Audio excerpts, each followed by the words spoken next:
Bago nga pala ako magsimula dito sa next video natin, gusto ko nga lang pala kayong i-invite dito sa group na binuo namin, no? Ito yung Printing Society. Ito ay kukonti pa lang kami dito, hindi pa siya masyado established. Everything starts small. So, join lang kayo dito at i-share nyo yung mga idea nyo kung ano yung mga nakuha nyong mga project or mga na-score nyo. So, ayun, proceed tayo sa video natin. So, 6 months ago, nag-request nga pala itong subscribers natin na maggawa daw tayo ng topic tungkol dito sa cameo natin. Mag-layout tayo sa cameo hanggang i-laminate, hanggang paglapat sa mat at i-cut. So, parang buong process ng paggawa ng vinyl sticker yung gagawin natin. So, uunahan ko na kayo. Medyo mahaba tong video na to, pero sisigapin natin gawing maiksi. Start na natin. So, unang-una, syempre kailangan natin mag-open ng Silhouette Studio. Kahit anong version yung inyong Silhouette Studio ay okay lang yan. So, una natin gagawin, pagkatapos nyong i-open yung Silhouette Studio, pindutin nyo yung Control P. Dito, i-click nyo yung print. Tapos, ayusin nyo yung inyong mga printer setup. Ito yung unang-una nyong gagawin. So, ang ginagamit ko ay Epson L805 Pigment Ink. So, gagawin nyo dito, yung kanyang document size, kailangan maging A4 kasi A4 yung vinyl sticker natin. So, dito sa paper type, ang ginagamit ko talaga dito na settings ay Epson Matte. Tapos, dito sa quality, syempre high para maganda yung quality ng ating output kasi gusto ko quality. Syempre mahalaga yung quality ng inyong mga sticker. So dito sa additional settings, i-uncheck nyo yung high speed para talagang smooth na smooth yung pagkaka-print nya. Although matagal-tagal yung pagkaka-print kapag hindi naka high speed, pero at least quality yung inyong mga product. So i-click nyo na dito yung advance. Dito, i-click nyo yung photo enhance, i-check nyo lang tong smooth skin, tapos color controls. Ang ginagawa ko lang talaga dito, kapag nakita ko yung nililayout ko na sticker or yung customer logo, yung kanyang itsura, kapag hindi naman ganun kahirap yung kulay palabasin sa pigment ink, ang ginagawa ko lang talaga dito ay Adobe RGB, tapos 2.2 yung gamma. Dito sa brightness, hindi na ako nag-a-add dito, ini-stay ko na lang siya sa 0. Ang binabago ko lang talaga dito, etong slide bar, ginagawa kong magenta 5. Wala na akong iba pang ginagalaw dyan. Kapag nakita ko nga yung logo ng customer ay maganda lang sa pigment ink, halimbawa ay hindi siya gray, yon, hindi ko na binabago yung iba dito, ganito lang yung settings ko. So ino-okay ko lang yan, okay, tapos dito i-okay nyo lang, tapos click nyo yung apply, tapos dito i-cancel nyo lang kasi wala pa akong ipiprint, tas cancel ko lang ulit. So ni-ready ko lang etong canvas ko or yung media kung tawagin kung saan tayo magle-layout. So etong nakikita nyong kulay white na yan, eto yung i-imagine ninyo na inyong mga vinyl sticker. So etong cutting mat, eto yung nakikita nyo dito, ganyan. So kung maglalapat kayo sa cutting mat, kailangan yung linya netong guhit na yan, etong guhit na to ay natatakpan talaga. So ayan o, so nakikita nyo dito yung kulay red na linya, hanggang dito lang yung kayang i-cut ng inyong mga machine or yung inyong mga platter cutter na cameo. Ayan yung palatandaan na huwag kayong maglalagay ng kahit anong detalye dyan na lalampas dyan. So eto naman yung kulay black na to, eto yung hanggang dyan yung pwedeng pagprintan ng inyong vinyl sticker, no? So syempre hindi ko muna ituturo sa inyo yung mahirap na proseso, yung magka-cut ng walang registration marks. At sinasabi ko sa inyo, yung pagka-cut ng walang registration marks ay magkukos sa inyo ng napakatagal na pagpiprint kasi ang dami pang mga proseso doon pag walang cutting marks or yung eto, no, yung registration marks, napakatagal, sobrang maproseso. So kailangan talaga merong cutting marks palagi. Okay, no, tatandaan nyo kapag sobrang dami nyo piniprint, kailangan talagang may cutting marks kasi sobrang tagal ng proseso kapag walang registration marks. So ayan, nakita nyo, no, next nyo gagawin, i-click nyo etong page setup, tapos i-on nyo yung registration marks. Nakita nyo yung kulay red, nag-adjust siya, no? So ibig sabihin, hanggang dito lang yung kayang i-cut ng inyong mga machine. So nakikita nyo tong block na to, hanggang dito lang yung dapat na i-print ng inyong mga printer. Kasi kapag lumagpas dyan, mahihirapan na si Cameo. Dun kayo magkakaroon ng problema. So kapag may may registration marks, hindi kayo maglalagay ng mga kahit anong detalye na malapit dito sa block na to, at saka dito sa guhit na to, tsaka dito sa parang screen. Ayan, huwag kayong maglalagay dyan ng kahit anong detalye. Lalong lalo na kung kulay itim yung inyong i-cut or ipiprint. So dito, dimension, ayusin nyo lang to. Etong length, lagi nyo lang tong i-stay ng 0.197. So etong thickness, gagawin nyo siyang 0.70. Ibig sabihin yan, 0.70 yung kapal na itong mga registration marks nyo, no? Kasi kapag sinagad nyo ng negative 50 yan, sobrang nipis, mahihirapan na ma-read ni Cameo or yung mga machine nyo, yung inyong mga binili sticker. Kung kakapalan nyo naman siya, masyado namang makapal, no? So ang pinaka sweet spot niya 70. So etong inset, eto naman yung sa cutting marks, no? Etong sa red na to, yung line na yan. So isagad nyo lang to, ayan, para mas marami pa kayong makat. So simulan na natin yung pag-layout, no? Eto muna yung unang settings na gagawin nyo bago kayo mag-layout. So dito sa video natin, magbibigay ako ng mga ilang scenario kung paano mag-layout, kasi hindi lang basta-basta nagdadrag ng kahit anong picture dito or mga logo. So meron akong in-ready sa inyo na siguro 4 to na sample. So siguro matututo na kayo dito once na masubaybayan nyo to. Eto nga yung logo na gagamitin natin pang layout. Etong 5 na to. So simulan muna natin sa pinaka basic na basic. So kapag kukuha kayo ng logo ni customer, kailangan ay transparent na. Kung hindi pa siya transparent, pwede kayong gumamit ng Canva Pro para matanggal yung inyong mga background. At sinasabi ko sa inyo, yung Canva Pro yung pinakamagandang pang remove ng background na hindi kayo mahihirapan. Kung magaling naman kayo sa Photoshop, pwede sa Photoshop, pero para sa conveniency, Canva yung gamitin nyo kasi napakadali lang talaga nung pindot-pindot lang, hindi kagaya sa Photoshop, medyo mahihirapan kayo, no? So nakikita nyo naman yung video dyan kung paano ako magtanggal ng background, ganun na lang yung gawin nyo. Kung gusto nyo mag-avail ng Canva, PM nyo lang ako. So eto na nga, kasi kapag may background pa yung logo ni customer, pwede nyo siyang singilin ng 50 pesos or 20 pesos kung tatanggalin nyo pa yung background niya. So eto, ilapat na natin dito, idadrag ko lang dito. So kung napansin nyo na medyo maliit yung logo ni customer, no, i-stretch nyo na lang to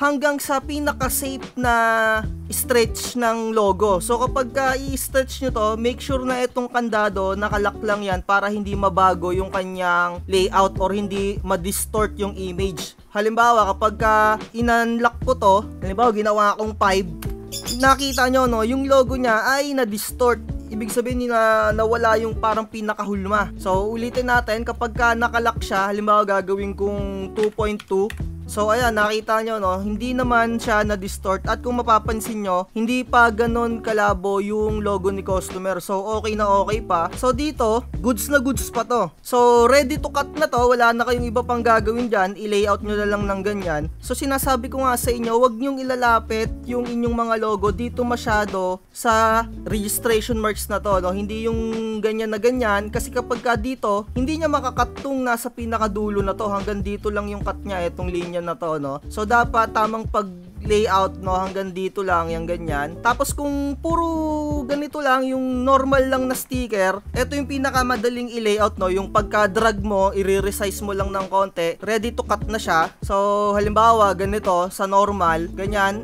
ipiprint mo na, so na-print mo na, ilalapat mo na, ayan, no? Ito na yung cutting niyan. Click nyo lang tong send, makikita nyo na yung kanyang cutting marks. So ito yan itsura niya pag ida-die cut. So bago natin pag-aralan yung pagka-cut, dito muna nga tayo sa pagle-layout, no. So ito nga yung pinakamadali, yung drag and drop lang, tapos resize. So okay na yan. So proceed tayo sa next natin na sample. Ito naman yung next natin na sample, yung medyo may babaguhin tayo ng konti. So ito, no, dinrag and drop ko lang siya. So i-resize ko lang siya. Halimbawa gusto ko ulit 2.2. So nakita nyo, no, kung idadrag nyo lang at idadrop, at request ni customer, gusto niya merong medyo may white background yung pagkakakat niya. Kasi kapag kakinat nyo to as is, makikita nyo to, ayan lang mismo, no, wala siyang white background. So para malagyan nyo siya ng white background, ang gagawin nyo dyan, i-click nyo to, tapos click nyo tong star,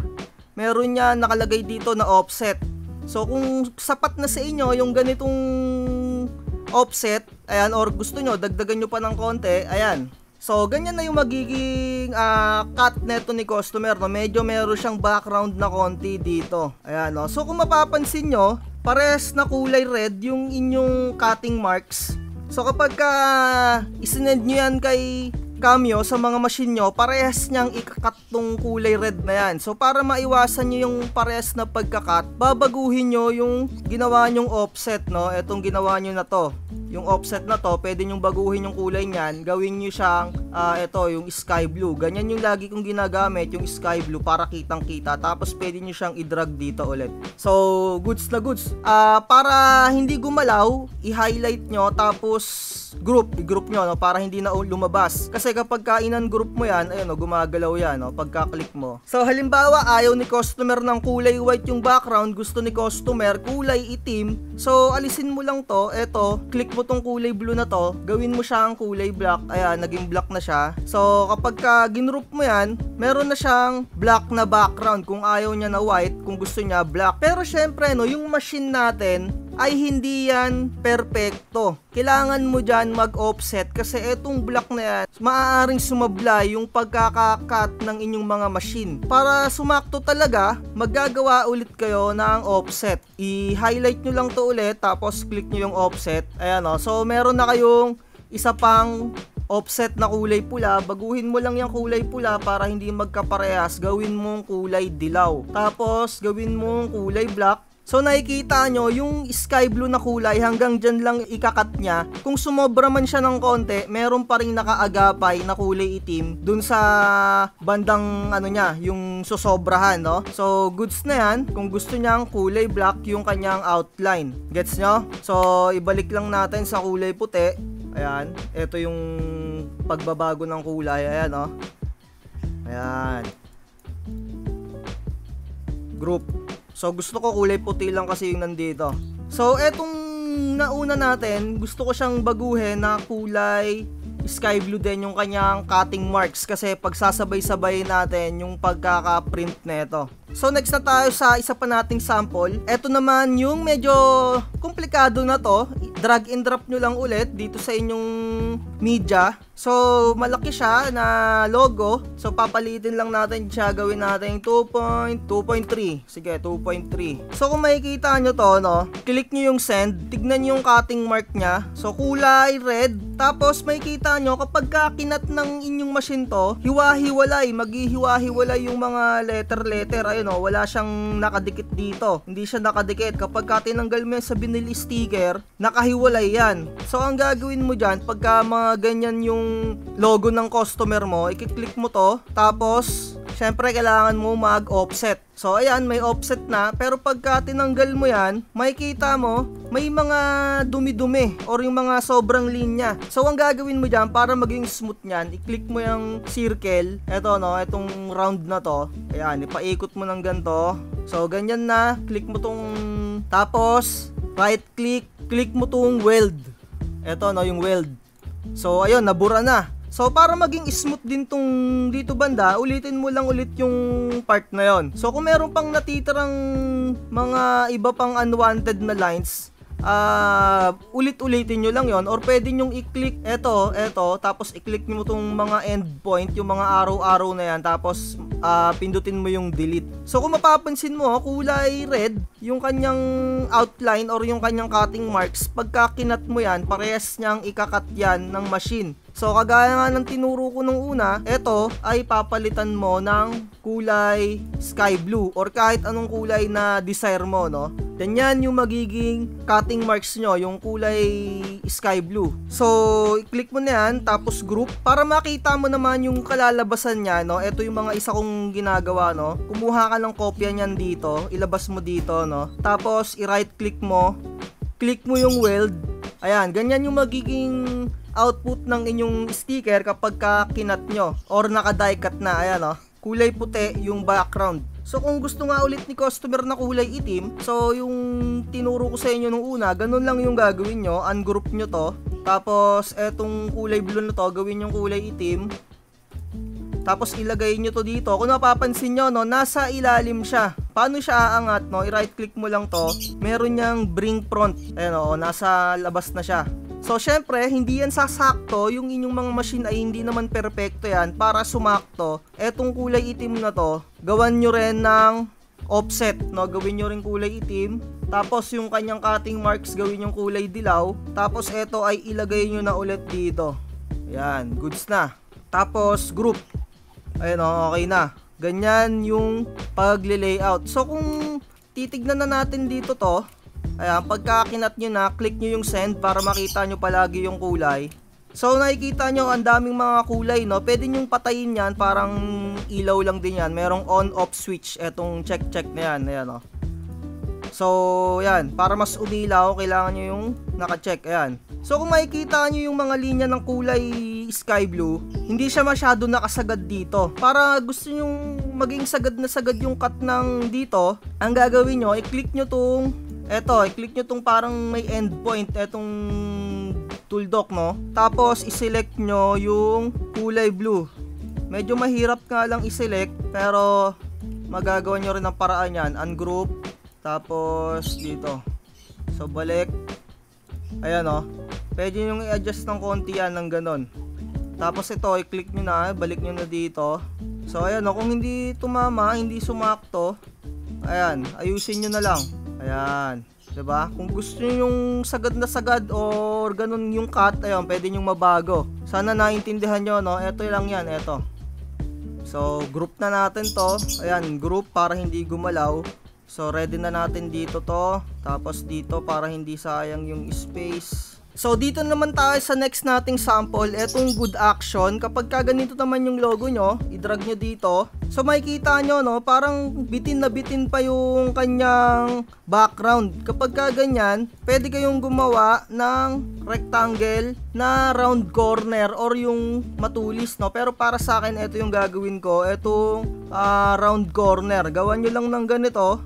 Ayan, ipaloob nyo lang siya dyan, tapos lagyan nyo ng background na kulay itim. So, napapansin nyo, no, nasa taas siya, click nyo lang tong mouse pointer ulit, tapos click nyo to, bring to back, eto, no, send to back. So, ayan, lumabas na. So, syempre, yung inyong mga machine ay hindi naman sumasakto talaga ng cut nyan. Dito napapasok naman yung internal offset. Click nyo lang to, so, tapos nyan, group, para hindi gumalaw, no? Tapos, eto, click nyo na tong internal offset. Ayan. So, nakikita nyo dito, dalawa yung lumalabas na linya. Pero ang masusunod dyan, yung kulay red lang na nasa unahan. Eto, yan lang yung masusunod dyan kapag kinlik mo yung apply. Kung okay na sa'yo yung ganyan ka-distance nya, or pwede mo siyang bawasan ng ganyan, nasa sa inyo kung anong gusto nyo. Pero para sa akin, ganito siguro, okay na to. Tapos, baguhin nyo yung linya, gawin yung sky blue.